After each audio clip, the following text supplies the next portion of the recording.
Hi, my name is Leon Versfeld. I'm a U.S. immigration attorney, and in this video we're going to be talking about the EB1 Extraordinary Ability Green Card application. Most notably about this green card is you don't need a sponsor. You don't need an employer. You don't need a U.S. family member. If you are extraordinary in the field of business, science, arts, or athletics, you can apply for this green card just by yourself. This green card is set aside for people with extraordinary ability and has reached a high level of success within their specific field and who are coming to the United States to continue the work in that field. I recently had a consultation with one of our clients who came to me very frustrated about the delay in her labor certification process. Through the consultation, we found out that the cause of this delay was with her employer. The employer was not providing information to the Department of Labor in a timely fashion. And we concluded that there's nothing that we can do about it other than to just encourage the employer to move that case along in an expeditious way. So in exploring some other options for this young lady, I got into a conversation with her husband, who happened to be there at the time as well. Now, he's from Bulgaria, and he is a track and field athlete who's currently studying in the United States. One of the options that we thought of was to look into the EB1 category. Now, the EB1 category requires you to at least meet 3 out of 10 criteria if you have not won any significant or major award like a gold medal at the Olympics or whatever the case may be, which he did not. So we went through the 10 criteria.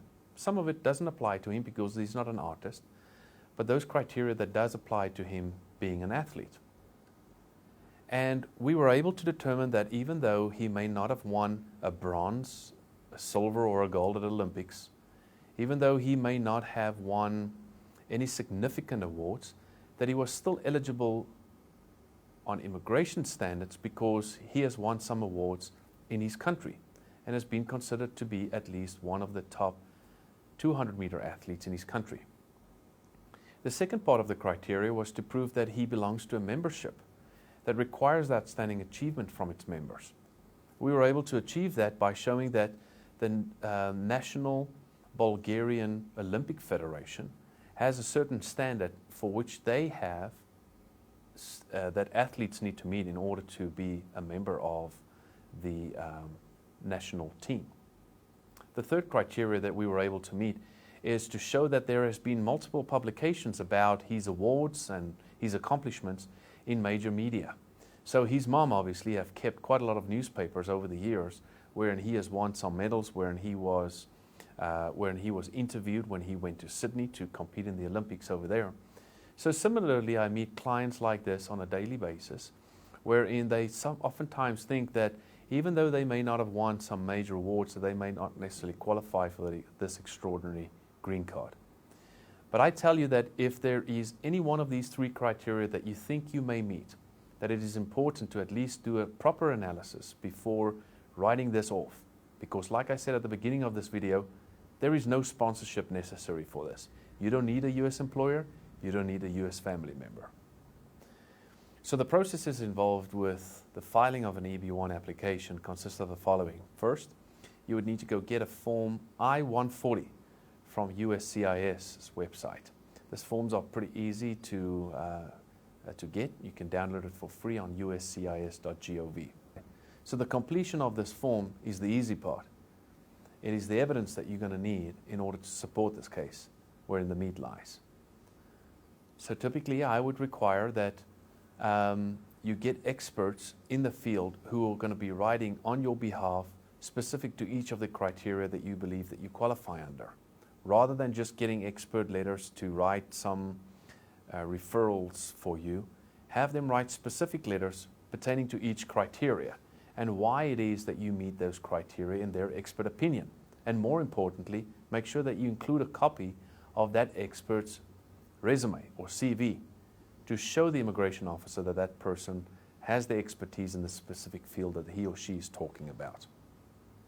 In addition to these expert letters, you're obviously going to need to make sure that you also get a copy of the newspaper clippings if that is one of the criteria that you are going after.